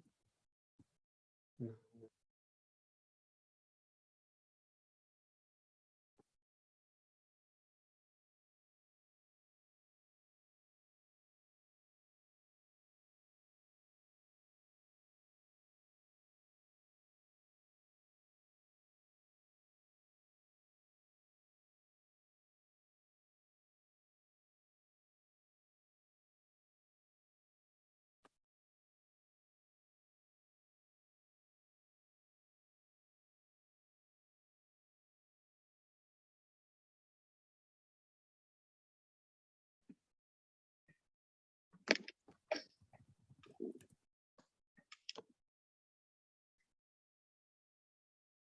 use up in Java.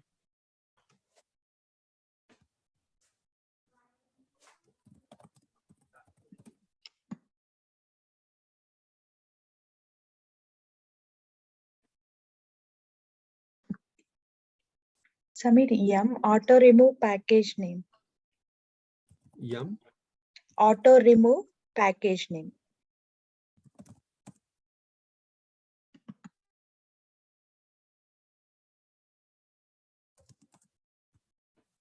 Yep.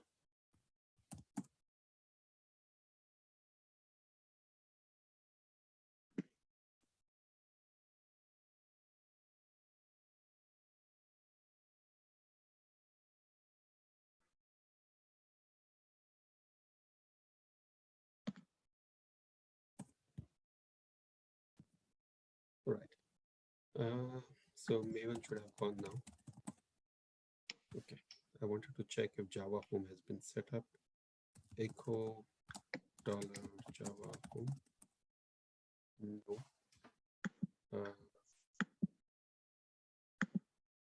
Find over Java path.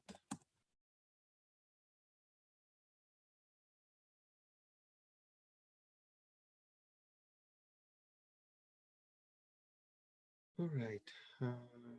There should be a command for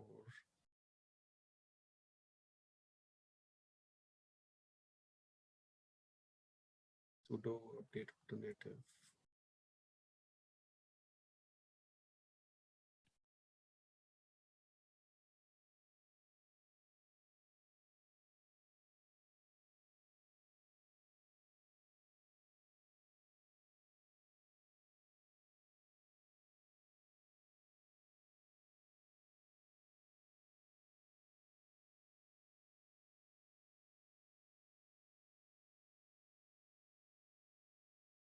I want to list all the list command.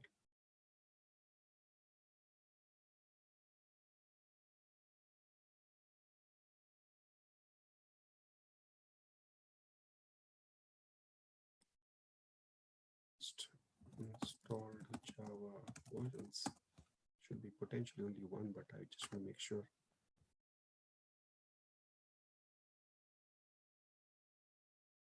Update alternatives list Java. That's the one. Doesn't work. Why? Update alternatives list Java. Is that what I'm not typing?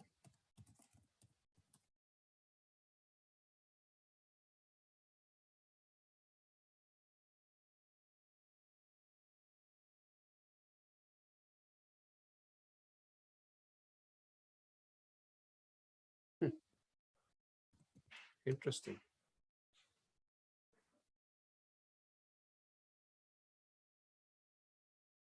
Anyway, we have just one, so we'll just put user bin Java.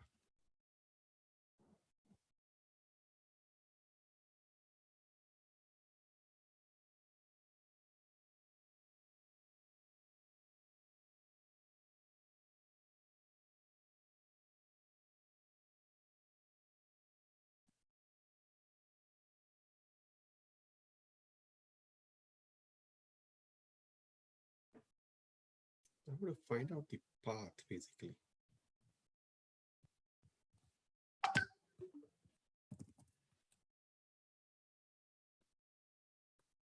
That's not the user lib jvm jre. Let's see if that's going to be there.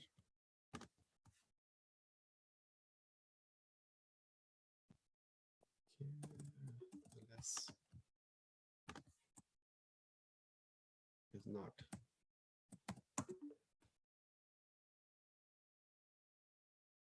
JVM, Amazon, whatever. It will be this path.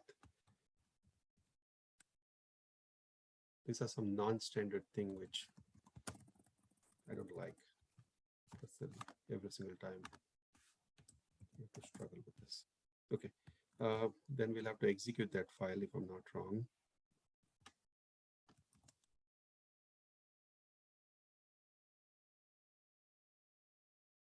By the way, this is what I'm referring to if we have to refer to it later.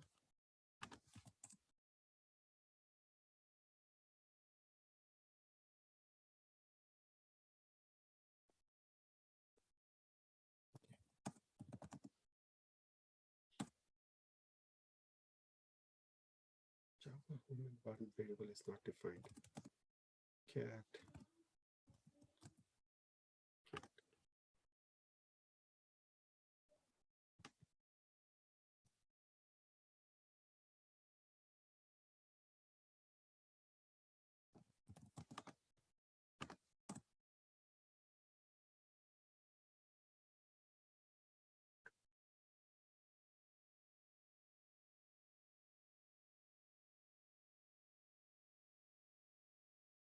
Why?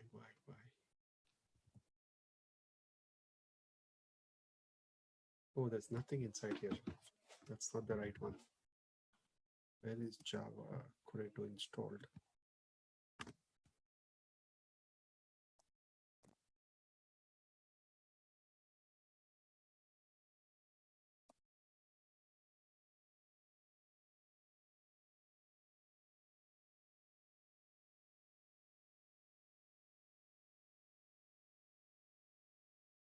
Interesting. Which Java? You have to define the bin path for Maven as well, right, Samir? Maven installation. Maven we already did, right? OPT Maven. That's the we have created a symbolic link that I'm not concerned about. What I'm concerned about not there in the path. In the path variable, you have to. Yeah, we already have right here. Oh, there. Okay, sorry. Yeah, we already have that. The thing is, I'm not sure where Java is installed over here because this is Amazon's AMI, right? So we'll have to figure out where Java is installed. no Java in. Samir, do you know about which command? Yeah, think- that's what I run here with Java. Oh, right. Yeah, sorry. Yeah, so we messed up with the Java actually.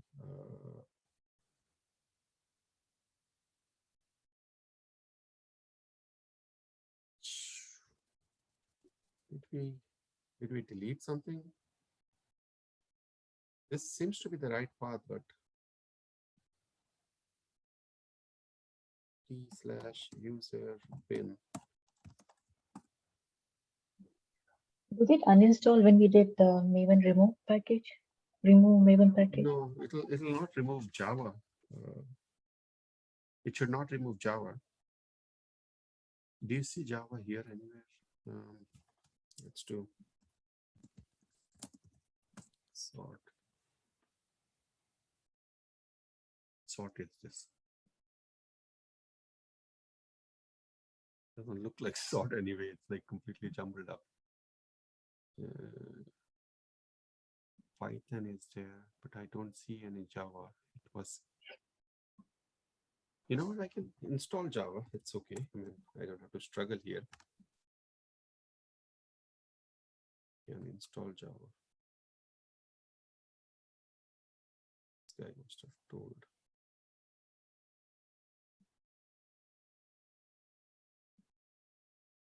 Install Java.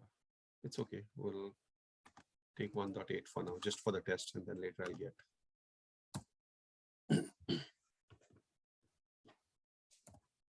Later I'll get 17. I mean, this is not a good thing to do, okay, because we are working on the AMI, which is provided by AWS. We don't want to use some other OpenJDK version there when Java already has a Corretto. But just rush and try the Docker file Maven plugin. I'm trying to get this over. This is there. User lib JVM. So Java JRE OpenJDK, maybe we can point to that same one. So let's go back and update our sh file.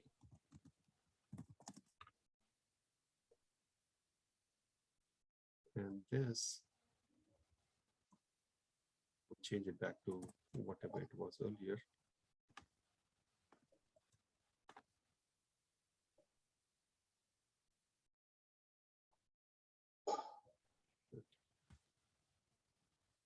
I put a sudo.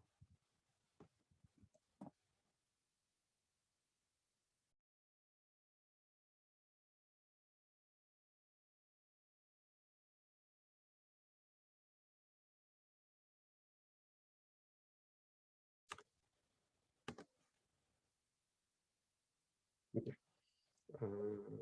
Source, where are you?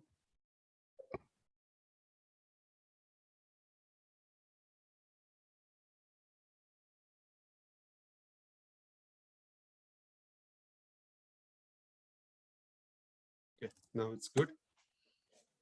Let's go back to CD home.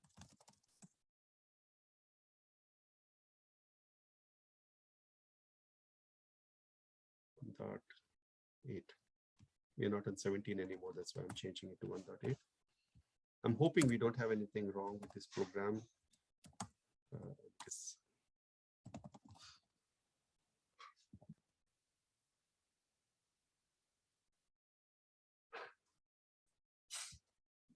Yeah, it was the same thing.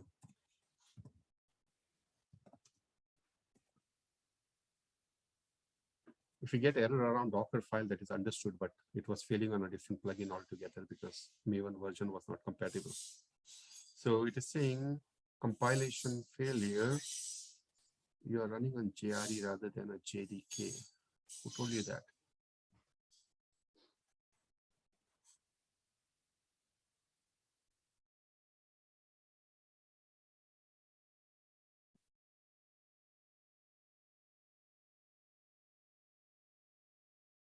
Interesting.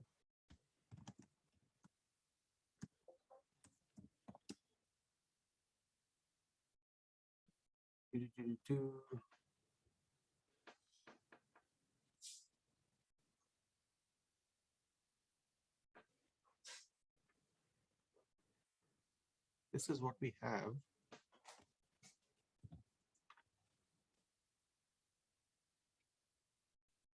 Yeah, it's a JRE.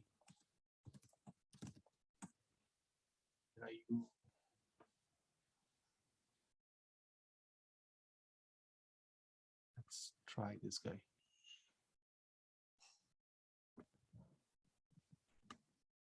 Samir, you are trying to find the path, right? Yeah, path to the JDK. To JDK. Yeah, this one also. Will we just install JRE? Because this doesn't look like CD bin. There's no Java C here. See that? So this is not a this is not a JDK. It's a JRE. This. I know what. Here. This is the one.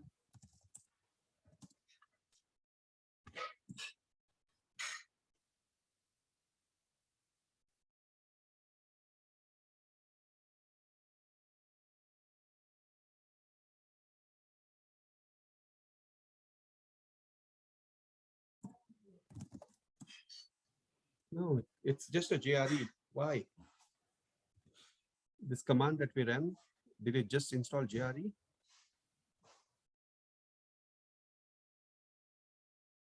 It said 180 open JDK.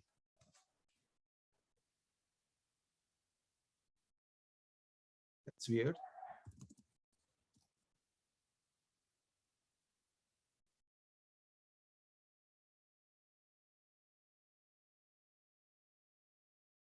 Java C command itself is not there. No, it's not right.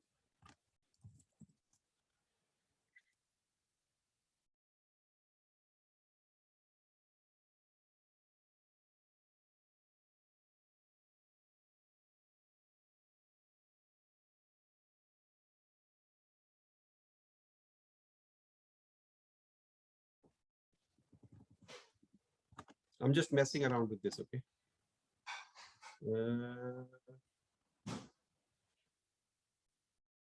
No, I think instead of doing this, I should just get it systematically installed. I was thinking just it might be easier for me to get Maven installed and Java installed, but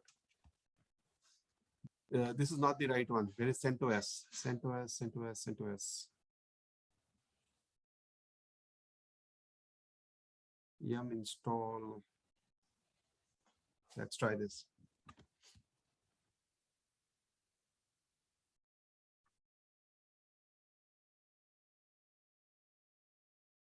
Interesting. So even AWS is having.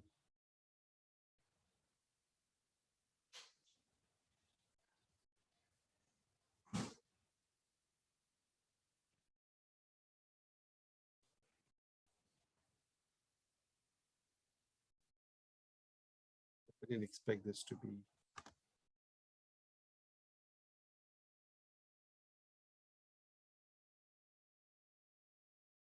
Okay, yum install. Samir, I found something like read link -f $ with Java. Can you paste? I did in the messages. Okay, so looks like this is the command here for installing on Linux 2.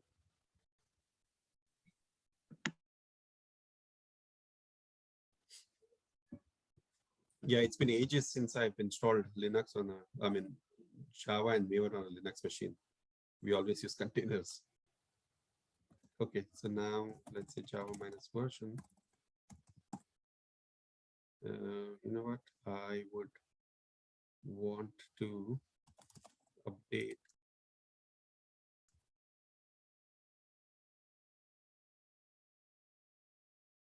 So not working.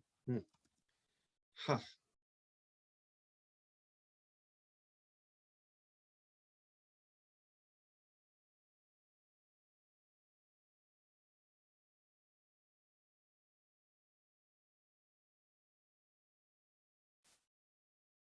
I want to use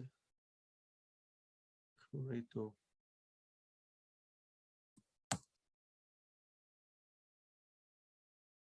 11. And this is the path that I will set in the Java home. Yes, it's some version of Linux, it is alternatives, some version it is update alternatives. It gets a little confusing. Where are you?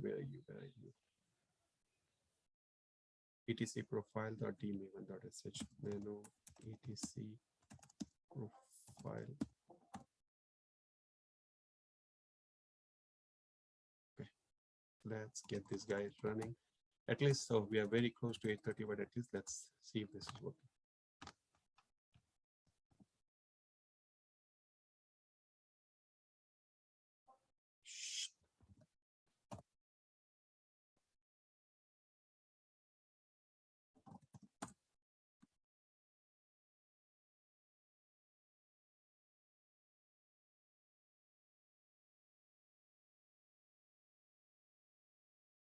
Oh, yes.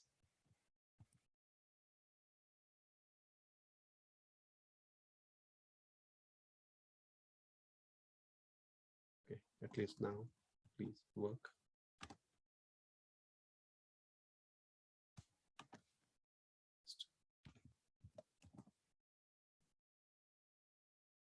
So,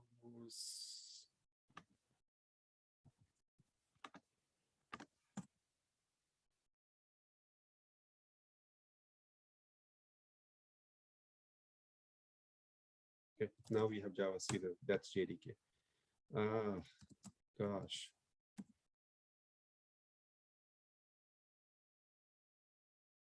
Now will be the real error. Hopefully.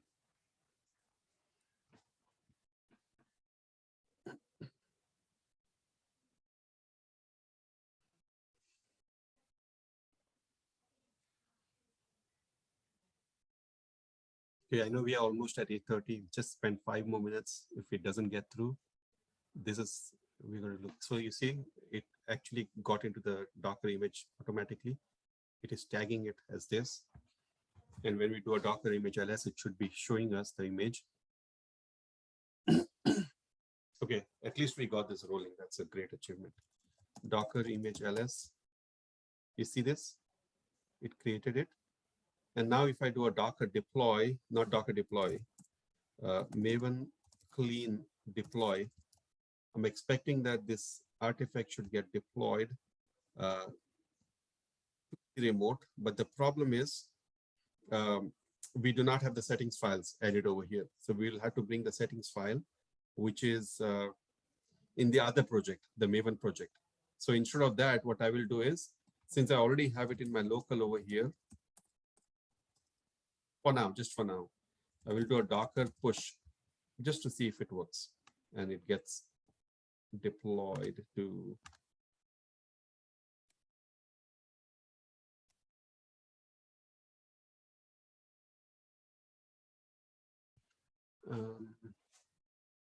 push refers. Oh, do I have to do a Docker? I already did a Docker login.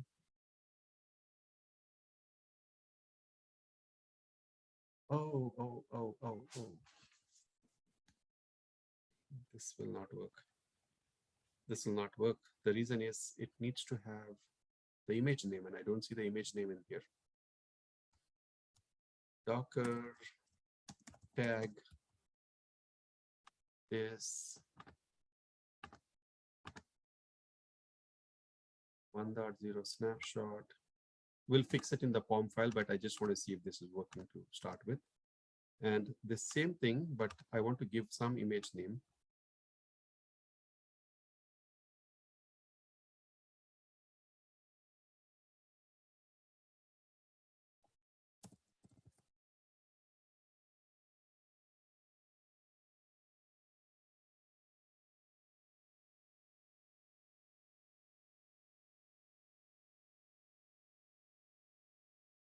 Yeah, see that?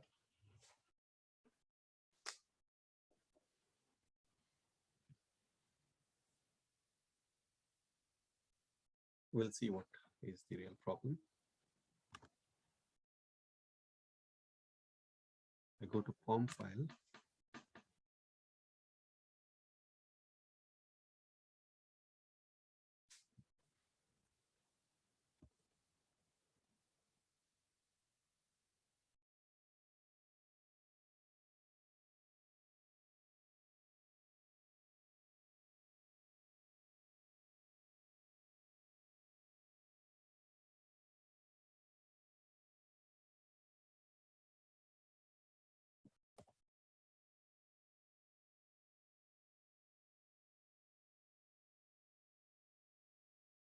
I'll define it as a property over here.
All right, let's go in here. Now, this should have got pushed to artifact tree. Where are you?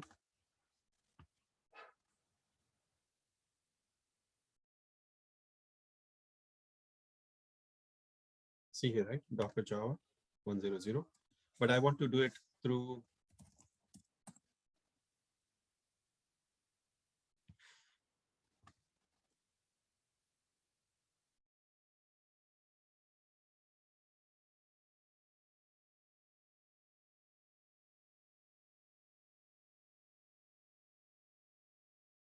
also has something here.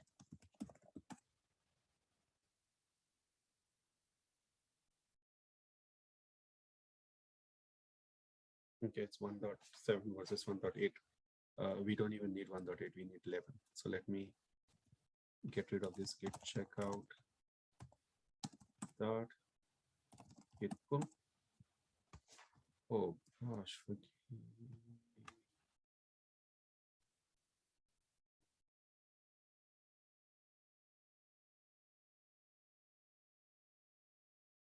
All right, nanoform.xml. Just let's change this to 11 over here. And I'm even going to commit this right now. And I want to make sure that JFrog repo is here. And then down, the only change that I've done is I have JFrog repo, and then I have the name of that image also over here. Okay, that's what the repository is. Now I will do a Docker system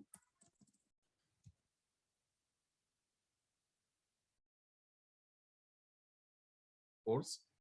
So there'll be no Docker image over here, right?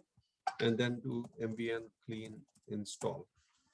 Remember, if we do deploy, it will directly deploy to JFrog. But since we do not have settings.xml file configured over here, I'm not trying to do it.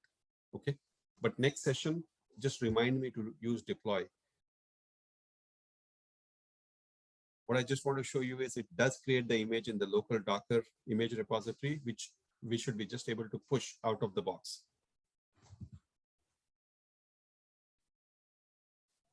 Okay, now if I do Docker image ls, you see it here, right?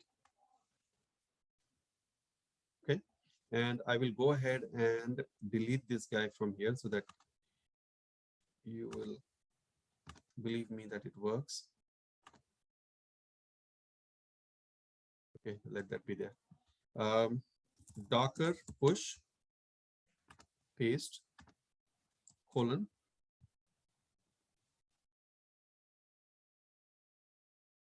paste. See? So now it's only about setting up the settings file, updating the right server configuration with the user ID and password to connect to JFrog. So I don't have to do explicit login. And the image should be automatically going over here. And now we are building everything outside on the host, not inside the Docker image. So I think today's session, we have seen quite a lot. And we have spent 10 minutes more than what we have to spend. So if you want to spend like 2 minutes more and ask me questions, please feel free to do that.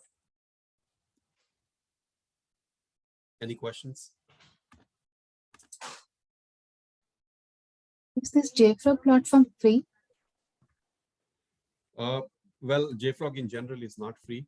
This is a free version. So you see here, upgrade. If I have to, only 2 GB is allowed for me at any given time. So I will have to keep deleting it. But when we have to go production, we cannot really delete artifacts that we create. So we will have to pay them. This version is free. Okay. Yeah. Any other question? Okay, let me commit these changes. Okay.